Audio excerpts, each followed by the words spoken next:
Muy buenos días para cada uno de ustedes. Es muy lindo poder encontrarnos aquí en el canal Enseñanza Bíblica. Les mandamos un saludito como cada día. En esta ocasión queremos estudiar el Salmo número 144. Titulé este Salmo Liberación y Prosperidad para mi pueblo. Ese es el título que le coloqué a este salmo. Antes de leer vamos a orar, vamos a pedirle al Señor que nos dirija, que nos guíe en el estudio de este día. Querido Padre que estás en el cielo, te damos muchísimas gracias por acompañarnos en este momento. Te damos gracias porque nos das la oportunidad de estar vivos en este día, jueves. Queremos pedirte por nuestros oyentes, por nuestros amigos, familiares, que los bendigas a cada uno de ellos, que les brindes salud y también si hay alguno que está enfermo, que está pasando algún problema económico, queremos rogarte también por ellos y que de alguna manera, Señor, también les proveas de tu protección y de tu cuidado. Te invitamos a que nos asistas, a que nos acompañes y oramos en el nombre de Jesús. Amén. Amén. Muy bien, el Salmo 144 se lo puede dividir en dos grandes bloques y luego subdividir en 5 partes. Como cada mañana lo hacemos, les recordamos que este canal, esta programación que tenemos nosotros, es un tanto de estudio, más de estudio que de comunión, de fortalecimiento de la vida espiritual. Tiene un tinte más de análisis bíblico que ustedes pueden seguir profundizando. No queremos decirles que está todo dicho, pero sí puede ser un motor que impulse al estudio personal. Este salmo es un salmo. Un autor declara que no hay nada más curioso en la composición de este salmo, este salterio, que la unión de las dos piezas tan disimilares, o sea, diferentes, que componen este salmo. Ahora la vamos a ver un poquito más. Este salmo involucra en su contenido elementos de otros salmos o frases de otros salmos también. Por ejemplo, lo pueden conectar con los salmos 8, 18, 33, 39, 104. Es decir que es un salmo que algunos creen, los que más saben, por allí dudan de la autoría davídica de este salmo. Es decir, dudan de la paternidad de este salmo, el origen en la persona de David, justamente por estos elementos que se encuentran en otros salmos también. Este salmo ensalza el poder y la protección o el socorro de Dios. ¿Sí? Estos son los dos elementos en los que ronda el salmo. Y finalmente en el salmo, los versículos específicamente, de paso tiene 15 versículos este salmo, del 12 al 15 finaliza este salmo con la proclamación del gozo de los que sirven al Señor. Como dijimos al inicio, se puede dividir en dos partes. Se puede dividir en los textos 1 al 11 y luego del 12 al 15. La parte principal, 1 al 11, o la más extensa, por así decirlo, tiene que ver una petición por la liberación del pueblo de Dios. Es un anhelo, es un deseo por libertad colectiva. Y la segunda es una súplica por la prosperidad del pueblo de Dios. Es decir, que le piden a Dios, el salmista, que bendiga al pueblo. Y esa bendición, esa compañía de Dios se manifiesta en diferentes elementos. Y si tenemos que dividir o subdividir este salmo en 5 partes, lo dividiríamos en el versículo 1 y 2, en los versículos 3 al 4, en los versos la tercera parte del 5 al 8, la cuarta parte del 9 al 11 y la última parte, la quinta, del 12 al 15. ¿Sí? Esas son las 5 partes en las que podemos subdividir este salterio, este cántico. Los versículos 1 y 2 alaba a Dios por las victorias pasadas y le pide que lo prepare para las futuras. Los versículos 3 y 4 hace un contraste entre la persona magna, superior de Dios y la fragilidad humana. En los versículos 5 al 8 hay una súplica intensa por la libertad del pueblo, del rey que está hablando, de los adversarios que hay alrededor. Los versículos, la parte cuarta del 9 al 11, hay una promesa de gratitud, un agradecimiento por la acción manifiesta de Dios. Y los versículos 12 al 15, el salmista ruega a Dios por la prosperidad de su pueblo. En los versículos 1 y 2 vamos a hablar un poquito. Noten ustedes que el salmista llama a Dios roca.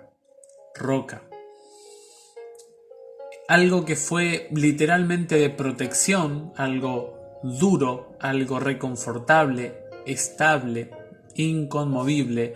Ahora el salmista lo toma para su vida espiritual y hace un simbolismo, hace una comparación, una analogía hacia la persona de Dios. El salmista en este versículo, en el 1, no está fomentando la guerra, no está fomentando la lucha, sino que está hablando de manera, por allí, de los desafíos que tendrá. Hace alusión a un guerrero, la figura de un guerrero, y lo aplica a la vida espiritual. Noten ustedes que habla de dedos y brazos, ¿no?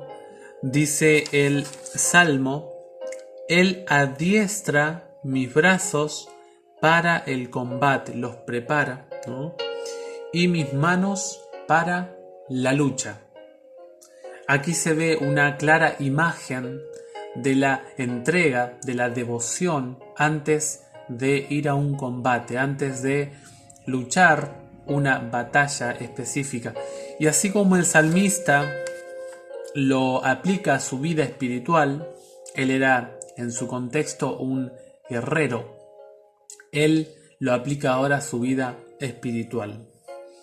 Luego en el versículo 2 destaca la bondad de Dios, destaca el poder de Dios, destaca características de Dios como el refugio y su castillo, o sea, un lugar difícil de ingresar, de entrar. El salmista habla de su escudo. David era un guerrero y él sabía que el escudo lo había protegido muchas veces de los dardos del enemigo. Y él, como guerrero, sabía que si le faltaba el escudo, le faltaba algo. Alguien que no es guerrero no lo va a entender a David. Pero ¿cuál es esa herramienta que nos acompaña en nuestra vida? Yo, por ejemplo, mi esposa me dice que tengo la mochila pegada al cuerpo. La mochila es una herramienta que la llevo para todos lados. El Señor, aquí en su palabra, habla de ese elemento que utilizamos a diario, en todo momento, que lo empleamos como una herramienta, como un instrumento de compañía, de sostén, de ayuda para nosotros.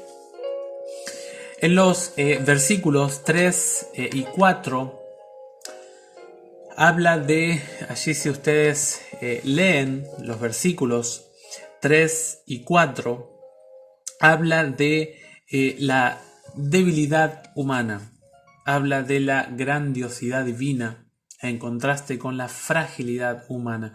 La palabra que se usa aquí para hombre, que es el hombre, es una palabra hebrea que hace exclusiva alusión a la fragilidad y la debilidad del ser humano. Hace alusión inclusive la frase hijo de hombre, que destaca, muestra el origen terrestre, el origen terrenal, la composición material, física del ser humano. La palabra o la frase para que visites al Hijo de Hombre hace alusión a un contacto directo, a una cercanía directa, personal. El visitante que llega, en este caso Dios, llega a la vida del salmista y hace un acto de presencia. Hay una relación personal directa entre el salmista y la persona de Dios. Y finalmente en el versículo 4 habla de que la vida humana es tan frágil que se acaba. Cuando uno allí la palabra en hebreo indica un suspiro, algo que pasa, algo que es pequeño, algo que es como un tamo, dice el salmista, que se lleva el viento, algo que pasa, hoy está y mañana no está. Apenas el ser humano está desarrollando, estudiando, está amplificando sus cualidades mentales, físicas, cuando ya la muerte lo alcanza, la muerte le llega. Mi papá siempre dice que la vida es corta, y él dice que cuanto más veces cumple años, cuanto más pasan los años, él se siente más joven. Es como que el ser humano aprende a disfrutar la vida cuando los años van pasando. Los versículos 5 al 8, que es la tercera parte de este salmo, habla un poquito cuando la naturaleza habla, cuando Dios se manifiesta por medio de la naturaleza. Allí en estos versículos de este salmo, el 5 y el 6, destacan la artillería del cielo, cuando la tierra es conmovida.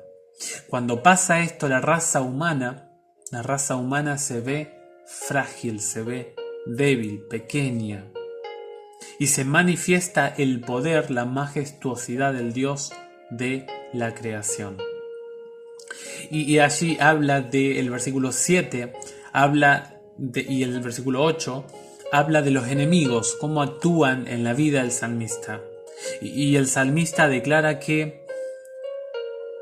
o hace alusión de manera simbólica, que los enemigos son como aguas, muchas aguas. O mi versión dice aguas caudalosas, peligrosas, donde uno puede caerse. Y dice que estos enemigos, estos adversarios, tienen la capacidad de mentir, de hablar, de decir cosas sin sentido, o cosas vanas, cosas huecas.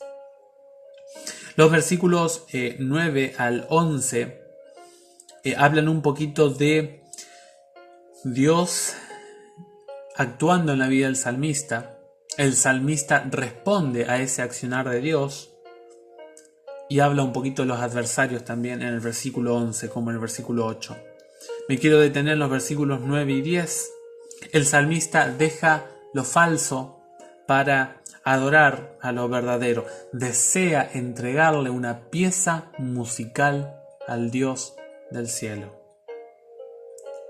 Y dice el versículo 10 que Dios es el Rey de Reyes que liberta al Rey. Y un rey, hoy en día, un príncipe, un presidente, un gobernador, alguien que lidera un espacio geográfico donde hay personas, donde se deben tomar decisiones, hay peligros que rondan a esas personas. Son personas importantes, que toman decisiones importantes, y Dios ha liberado a el rey David de muchas de estas situaciones. Y el versículo 10 habla de que Dios da dos cosas al rey y a su pueblo: victoria y liberación.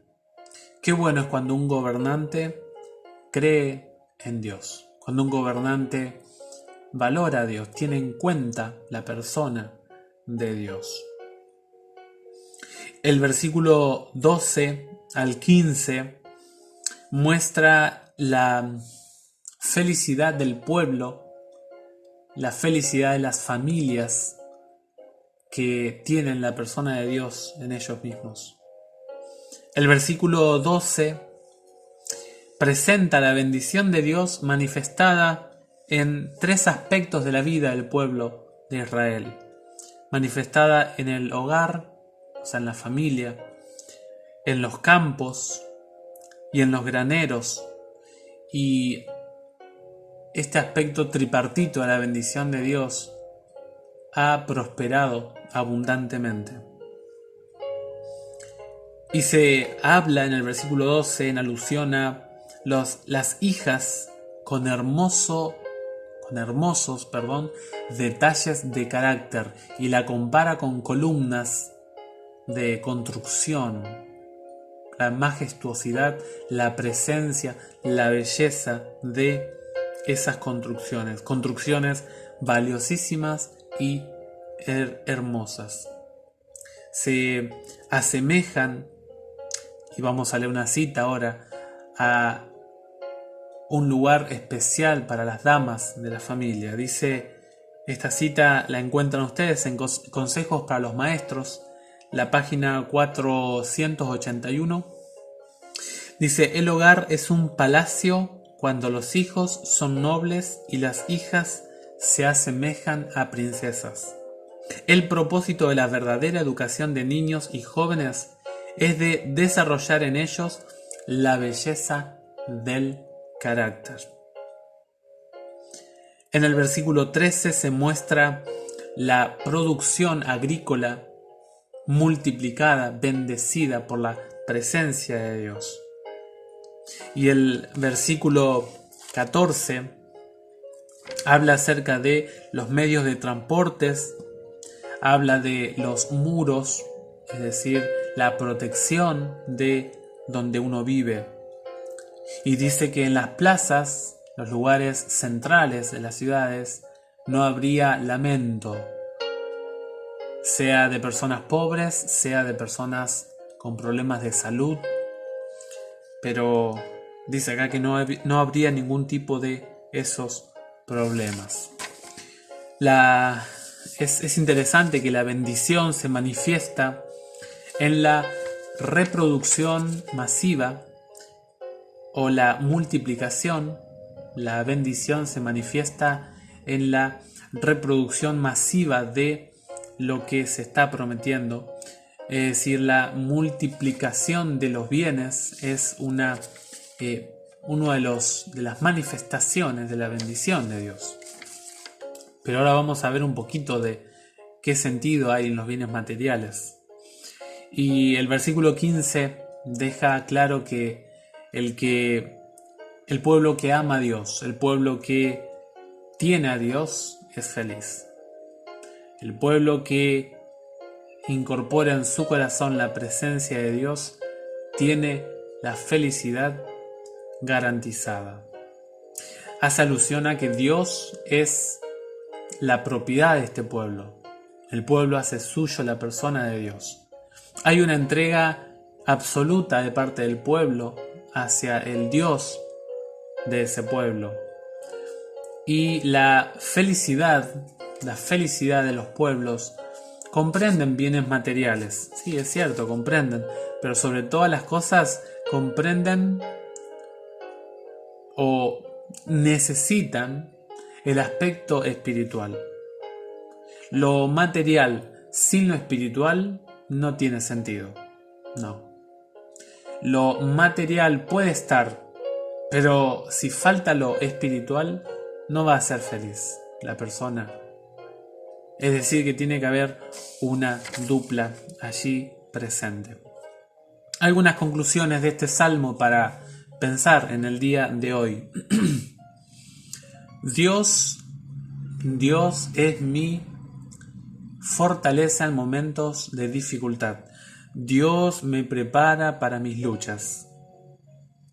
Dios prepara mis dedos, prepara mis brazos para el combate. Otro elemento es que el ser humano es pequeño y Dios es infinito. El ser humano es finito, es pequeño y Dios es un Dios, una persona, un ser grande. Debemos, dice el salmista, debemos rogar a Dios, sobre todo en la tercera porción, debemos del 5 al 8 y después el versículo 11 también, debemos rogar a Dios por nuestros problemas. Nosotros tenemos problemas, tenemos dificultades, tenemos luchas y el salmista nos incentiva a pedirle a Dios de su ayuda, a solicitar de su compañía. Luego nos muestra cuando Dios actúa, cuando Dios se manifiesta, hay una gratitud de parte del salmista. Y finalmente el pueblo, la nación que tiene a Dios en su medio, tiene garantizado la compañía de Dios. Tiene garantizado el bienestar de Dios. Por lo tanto, si vamos a enfrentar una lucha, sería bueno que le pidamos a Dios que nos prepare. Sería bueno reconocer que somos seres muy, pero muy pequeños, que el único Dios grande es Él. Y yo dependo de Dios. Debemos pedir al Señor por nuestros adversarios. Cada uno tiene sus luchas, sus momentos difíciles y uno debiera pedirle a Dios que le acompañe, que le ayude, que lo dirija en esos momentos de dificultad. Luego, cuando Dios actúa, nace un corazón agradecido en el salmista. Y finalmente, la felicidad para el pueblo que cuenta con la presencia de Dios. Yo deseo que este salmo sea parte de nuestra experiencia personal con el Señor. Que Dios les bendiga, les acompañe en este día, que puedan tener un jueves bendecido con la compañía del Señor. No se olviden que, como leíamos ayer en el Salmo 143, la mejor hora para estar con Dios es en la mañana. Espero en la mañana tu amor, decía el salmista, ¿se acuerdan? Por eso dejemos que la mañana, la primera hora, la pasemos con Dios. Si crees que este salmo puede ser de bien para alguien cercano a su familia, a tu familia, a ti, a usted, yo le pido que lo comparta para que sigamos aprendiendo estos salmos. Quedan algunos salmos más, ya estaremos terminando el libro de los salmos, de los cánticos. Así que deseamos que se unan a nosotros, que compartan el canal y que esto sea de alegría, de bendición para otros también. Recuerden que si tienen pedidos, agradecimientos, no duden en hacerlos, en dejarlos escritos allí en los comentarios. Y les mando un fuerte abrazo a la distancia, que tengan muy feliz día, que anden muy bien. Cuídense mucho en estos tiempos de pandemia y que Dios sea su protector y sostenedor. Fuerte abrazo, hasta la próxima.